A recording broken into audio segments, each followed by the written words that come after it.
ভাইয়া 4 কেজি 890 গ্রাম মানে যে মানুষটিকে দেখছেন তার নাম পুতুল। তার দীর্ঘ 25 বছরের সংসার জীবন। প্রিয়তম স্বামী জীবনের একেবারে অন্তিম মুহূর্তে 2টা কিডনি 2টাই অকেজো। সারভাইভাল চান্স খুবই কম। কিডনির পয়েন্ট 14.8 14.8 তার 4টি সন্তান, বড় সন্তান শারীরিক এবং মানসিক প্রতিবন্ধী। কিন্তু পুতুল কিন্তু নিজের পথ চলা থামিয়ে দেয়নি। 930 4 কেজি 897 গ্রাম মানে 5 কেজি। এই জীবনে ঘুরে দাঁড়ানোর এই যুদ্ধে একাই সামনের পথ তৈরি করে চলেছে।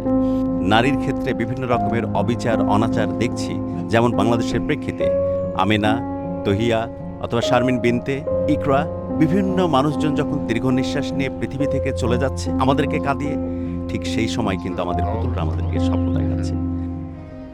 যাদের সক্ষমতা আছে, আপনার হাজবেন্ডের জন্য কি তাদের কাছে প্রার্থনা করব যদি তারা ট্রিটমেন্টে না ভাইয়া, আমি তো কর্ম করতেছি ওনার জন্য, আমি তো আছি, আমি করতেছি। যখন আমি করতে না পারলে ওই সময় আলাদা কথা একটা আছে। আজ যখন আমরা এই ভিডিওটা শ্যুট করতেছি, আপনাদের সাথে কথা বলছি 7 মার্চ অর্থাৎ আগামী 8ই মার্চ আন্তর্জাতিক নারী দিবস। উইমেন্স ডেতে আমি বাংলাদেশের ক্যানভাস থেকে আপনাদের সবাইকে শুভেচ্ছা জানাচ্ছি।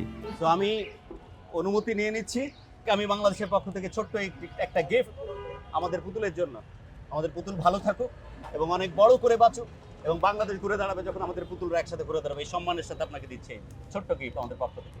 অনেক ধন্যবাদ আপনাকে। অনেক মানুষ অনেক কষ্টের ভিতরে আছে, আল্লাহর লাখ লাখ শুকরিয়া। আমরা যেরকম আছি আল্লাহর রহমতে অনেক ভালোই আছে, কর্ম করে খাচ্ছি, অনেকে তো এটাও পাচ্ছে না। এই কায়নাত সত্যি অসম্পূর্ণ থাকতো আল্লাহ সুবহানাহু ওয়া তাআলা যদি তার সৃষ্টির সবচাইতে দারুণ ক্যারিজমা নারীত্বকে পৃথিবীতে না পাঠাতেন, এবং নারীর হাত ধরেই বাংলাদেশ সহ বিশ্বের অগ্রযাত্রা অব্যাহত থাকবে।